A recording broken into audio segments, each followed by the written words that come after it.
요즘 전 세계적으로 가장 핫한 한국 드라마가 있는데 그건 넷플릭스에서 서비스되고 있는 오징어 게임이라고 하는 드라마라고 합니다. 저는 아직 보지 못해서 보지 못한 드라마를 이야기한다는 것이 이상할 수 있지만 제가 요약물들을 많이 읽어보았습니다. 오징어 게임이라는 드라마가 도대체 무엇이고 누가 출연하고 했는가 하는 것들을 쭉 읽어보았는데 한마디로 요약하면 456억을 가지기 위한 게임이라고 얘기하지만 싸움이죠.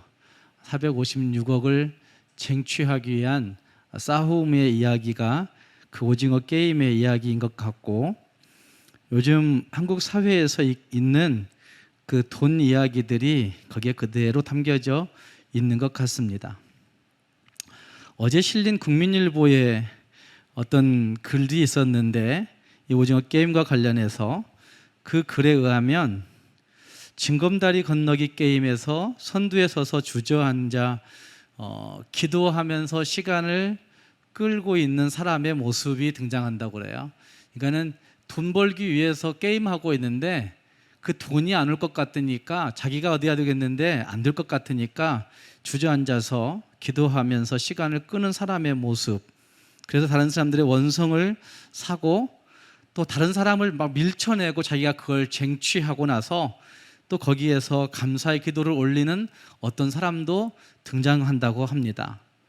아내를 때리고 딸에게 나쁜 짓을 한 아버지가 악행을 저지르면서도 하나님 앞에 죄를 사해달라고 기도하는 목사로 등장하고 있고, 또 드라마 말미에 눈이 가려지고 양손이 뒤로 벗겨진 채 비오는 거리에 버려진 어떤 사람이 있는데 그에게 다가간 어떤 전도자가, 예수천국 불신조 지옥을 외치던 전도자가 안대를 벗겨주면서 예수 믿으세요 라고 얘기하는 그 장면들이 등장한답니다.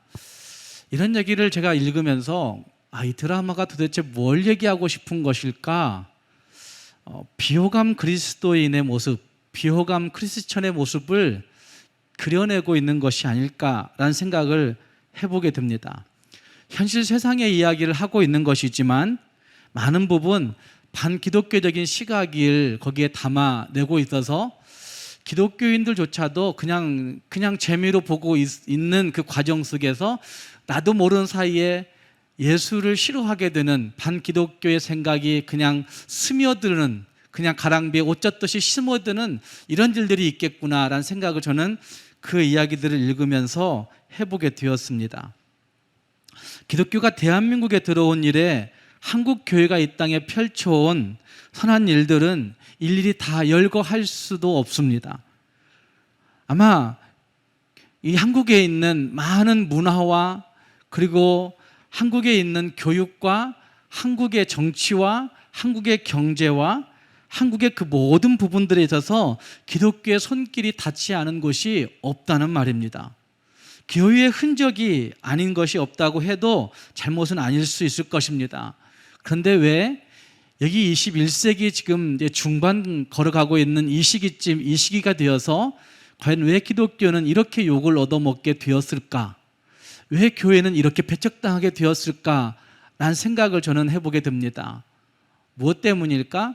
그거는 기독교인들이 은혜에 참여하지 않기 때문에, 기독교인들이 자기 욕심에 참여하고 기독교인들이 자기 열심에 참여하고 자기 공로에 참여했지 예수의 은혜에 참여하지 않기 때문이 아닌가, 이런 생각을 여러 글들을 읽으면서 해보게 되었습니다.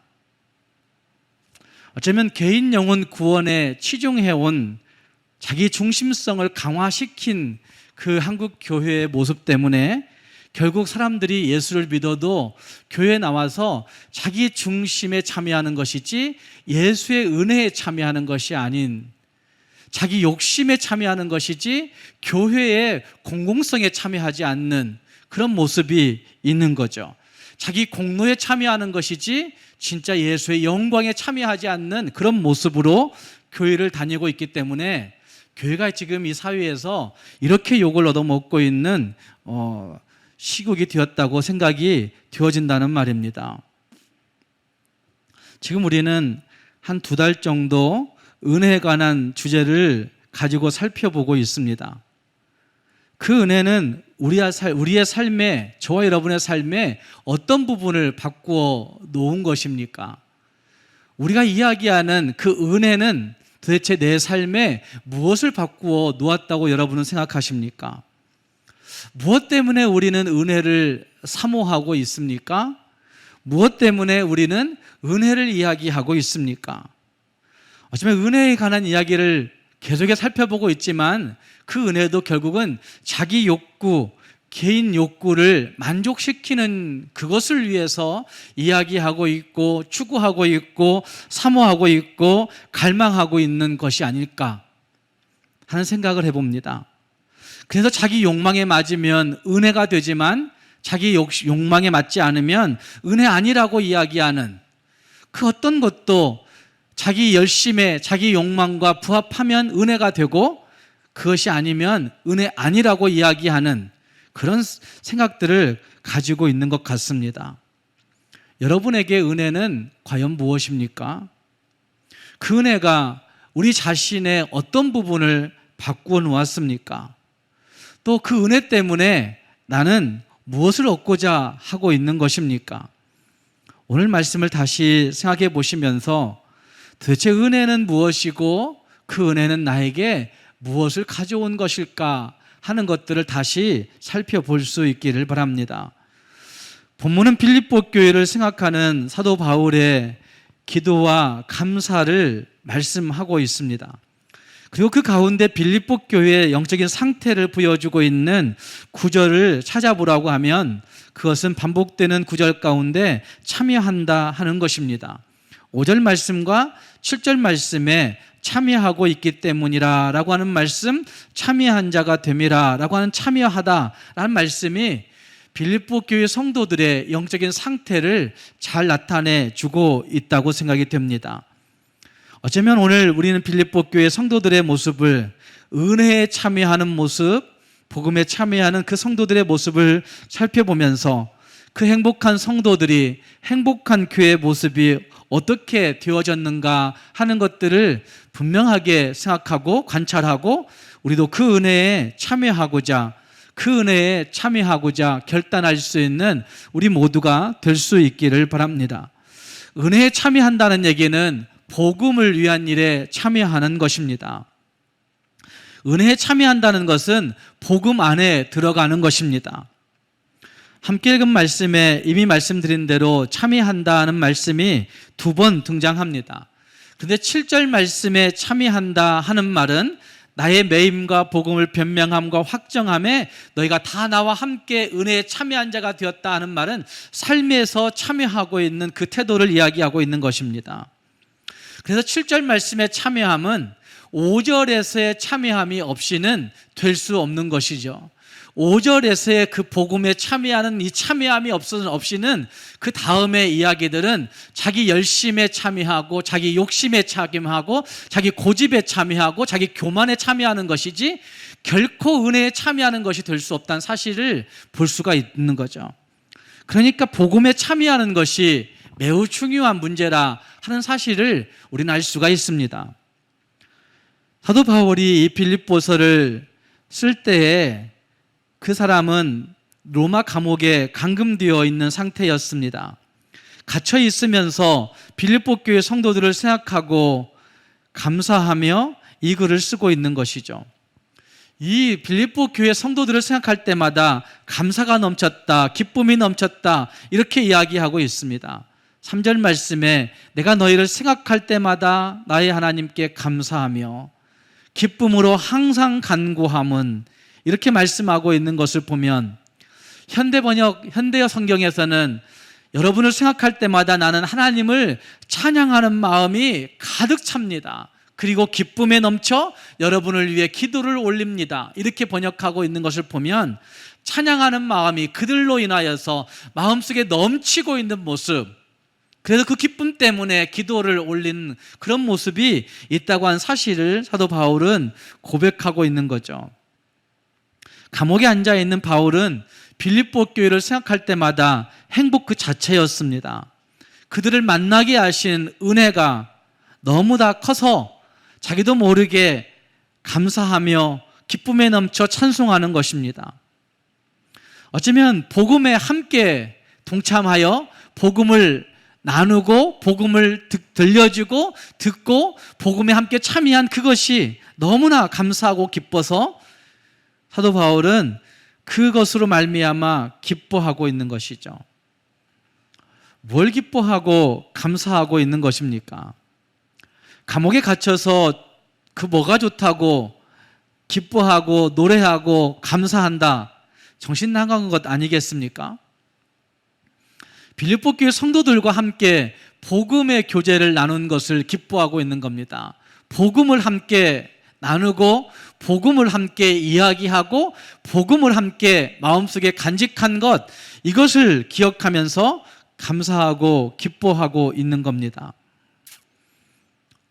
바울은 빌립보 교회 성도들과 함께 첫날부터 복음 안에서 교제하고 복음으로 교제했다고 이야기합니다.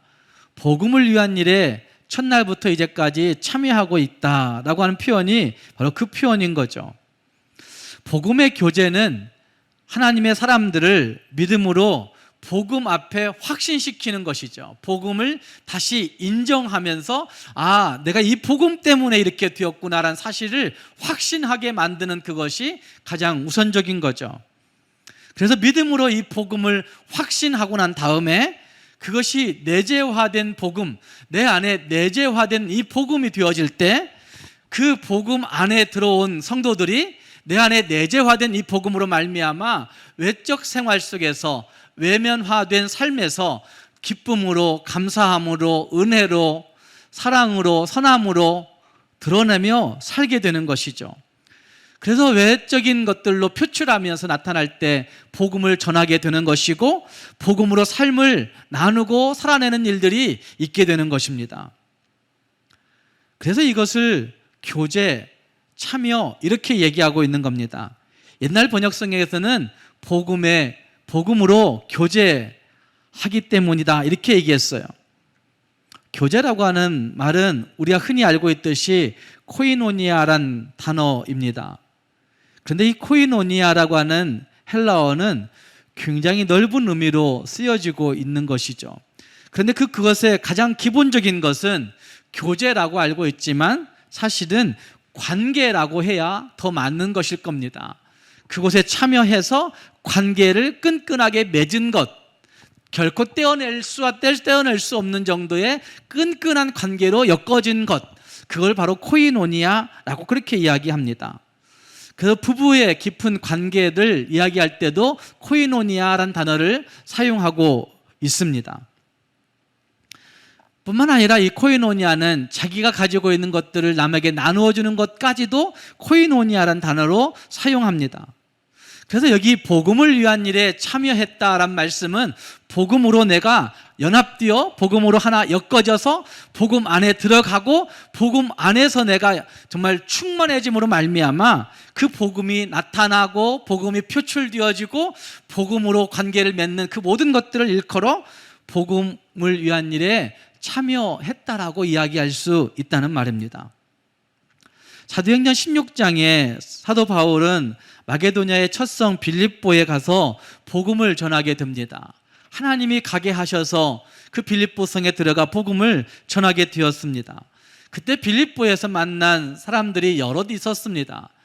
옷감 장사를 하는 자주 장사라고 이야기했지만 옷감 장사를 하는 루디아라고 하는 여인이 전도를 받고 예수를 믿게 되었습니다.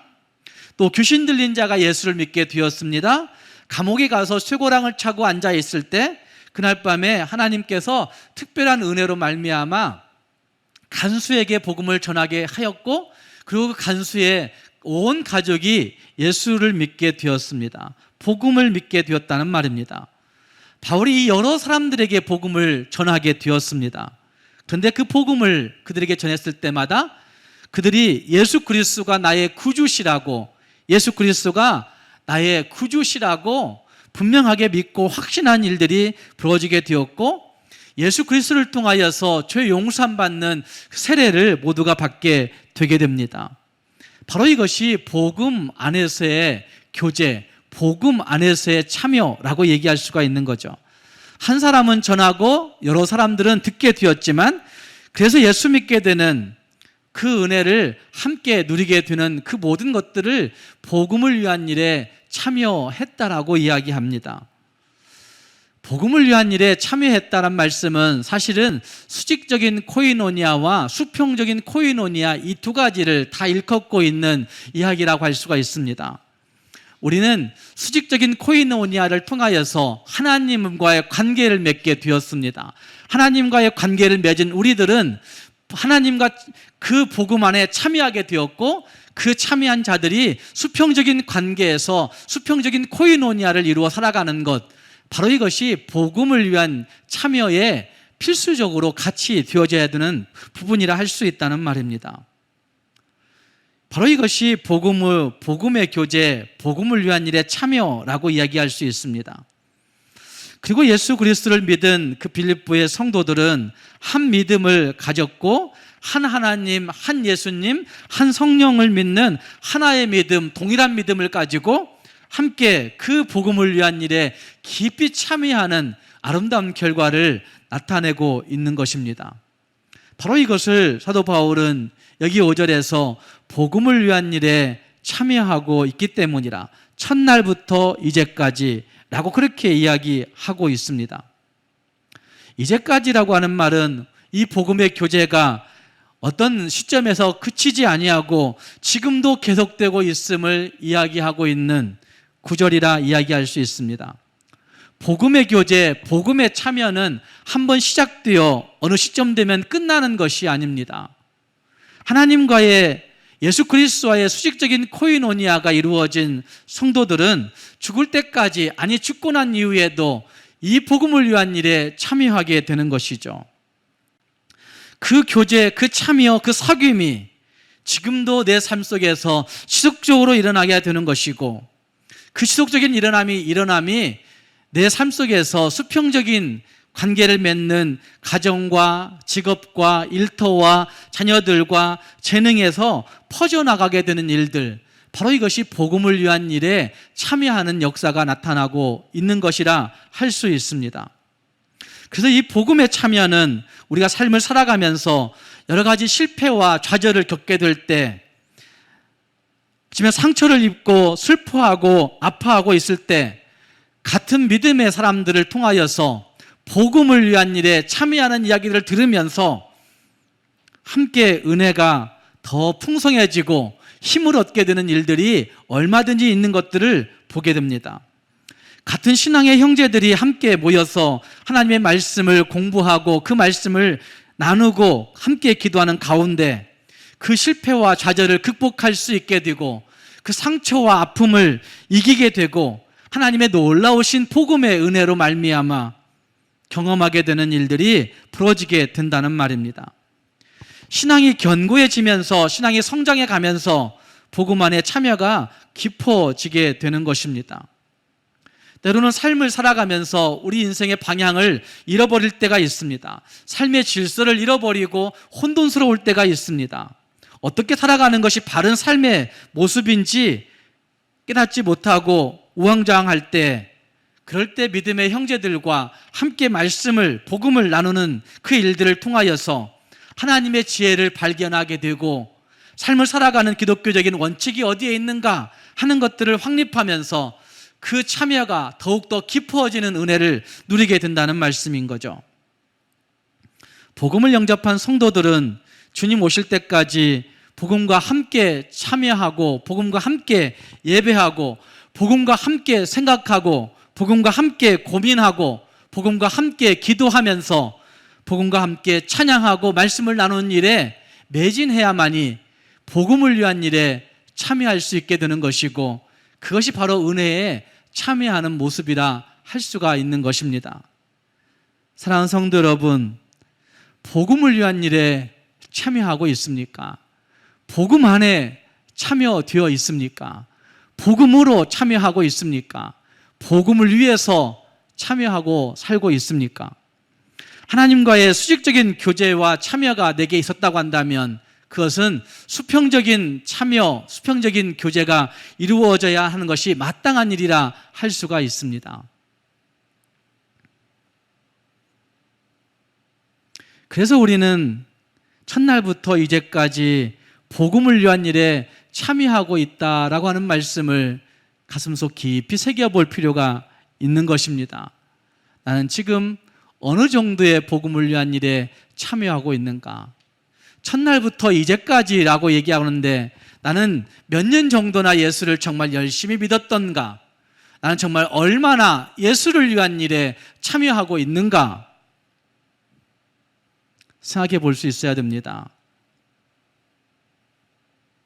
지난 주간에 제가 김익태 장로님을 만났는데 리더올린에서는 잠깐 얘기했지만 이 장로님은 3살 때 아빠가 엄마를 버렸어요. 그래서 이혼하고 그때부터 엄마와 함께 엄청난 고생을 하며 살았습니다.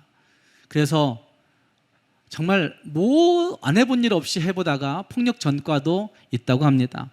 근데 예수 만난 다음부터는 정말 예수 때문에 경건하게 살아야 되겠다 결심하고 지금까지 한 달에 3일씩은 기도원에 올라가 지금 60 중반인데 지금까지 수십 년을 한 달에 3일씩은 기도원에 올라가 기도한다고 합니다. 정말 자기 개인 경건에 정말 충성스럽게 살아보려고 애를 쓰는 그런 모습이 있습니다. 그래서 가족들에게 인정받습니다. 아빠가 믿는 하나님 분명한다고 나도 알아. 딸들 셋이 다 그렇게 인정한다는 거예요. 근데 문제는 4년 전에 장로님의 부인이 난 당신이 없을 때 더 행복해 이렇게 얘기했다는 거죠. 당신이 기도원 3일 올라가 있는 동안이 우리 딸들과 내가 가장 행복한 날들이었다고. 어느 하루 기도원 올라갔다가 다른 일이 급하게 생겨서 일찍 내려왔는데 왜 이렇게 빨리 왔냐고. 당신 없을 때가 우리의 행복이었다고 이렇게 얘기하더라는 것이죠. 내가 뭘 잘못 살았는지, 내가 예수 믿고 내가 뭘 잘못했는지 정말 엄청난 생각을 하면서 자기 부인하고 2번째 신혼여행을 갔다고 합니다. 60 넘어서의 얘기예요. 그리고 2번째 신혼여행 가서 아내에게 나에게 할 얘기 다 하라고 그랬더니 정말 엄청난 얘기들을 하는 거죠.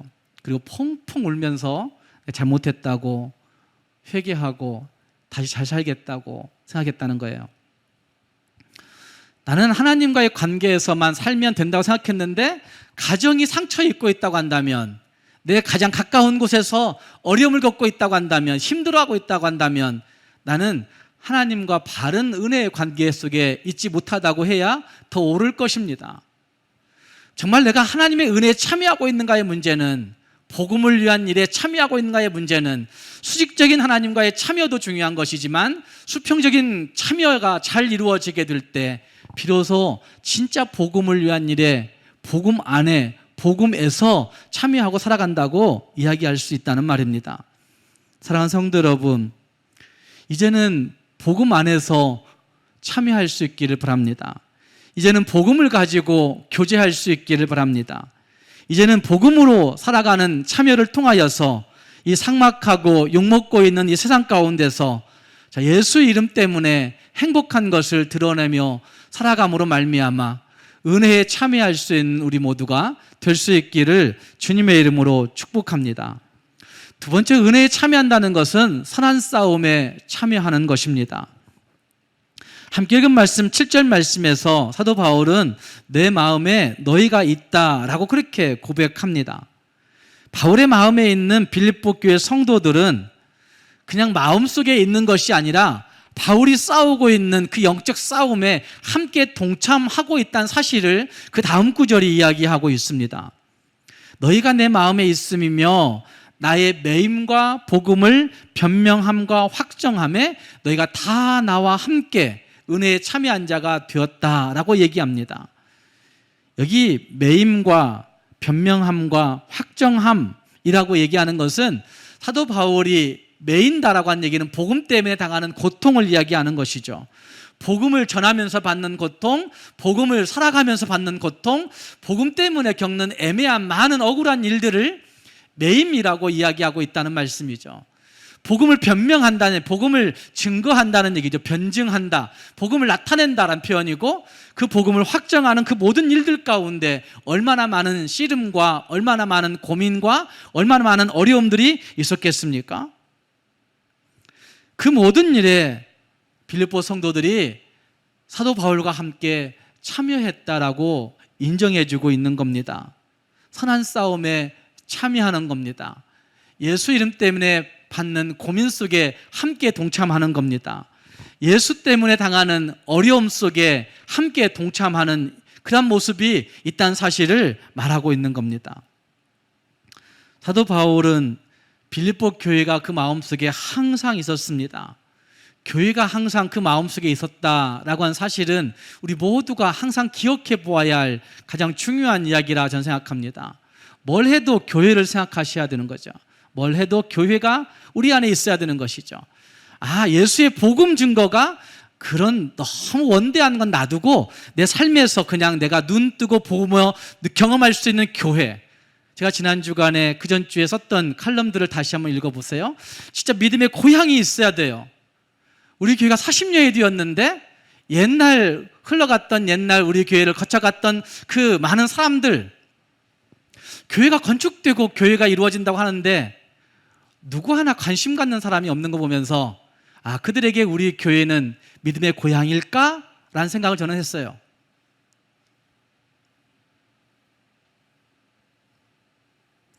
교회에서 훈련받고 교회를 거쳐간 많은 사람들이 정말 이 교회가 그들에게 기억 속에 마음속에 남아있을까? 목사님, 교회보다는 선교가 중요하죠. 선교는 교회를 통해서 하는 거예요. 개인이 하는 게 아니라 교회는 교회를 통해서 하는 선교를 성경이 이야기하고 있어요. 사도 바울의 마음속에는 교회가 있었어요. 빌립보 교회가. 그래서 예수 그리스도의 심장으로 말할 수 있다, 이렇게 얘기하는 거예요.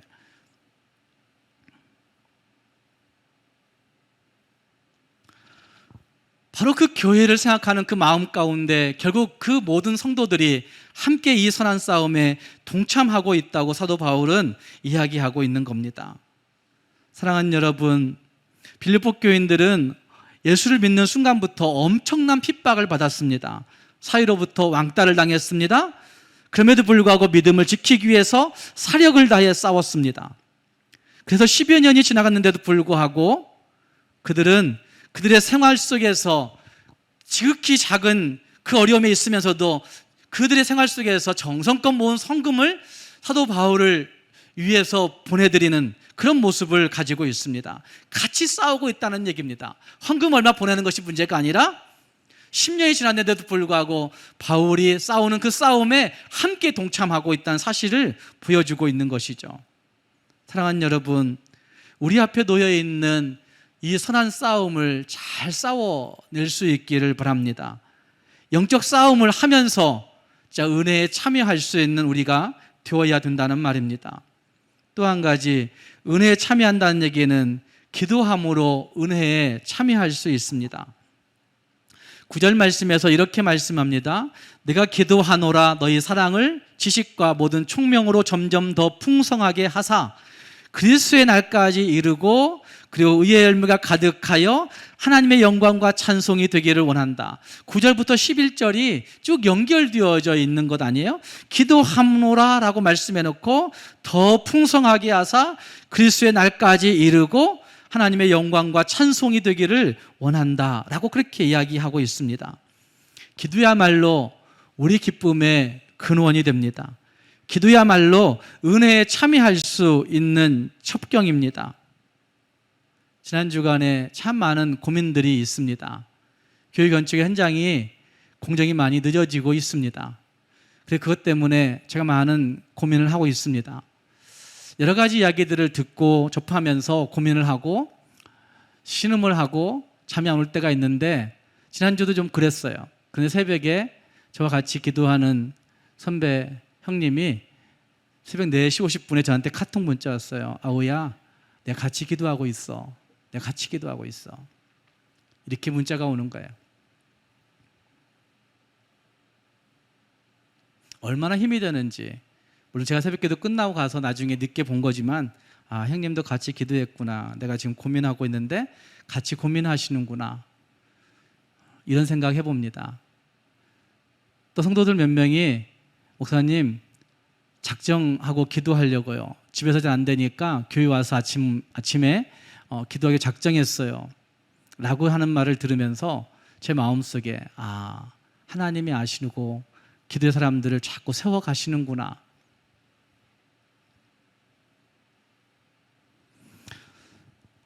기도야말로 우리가 은혜에 참여하게 만드는 첩경이 됩니다.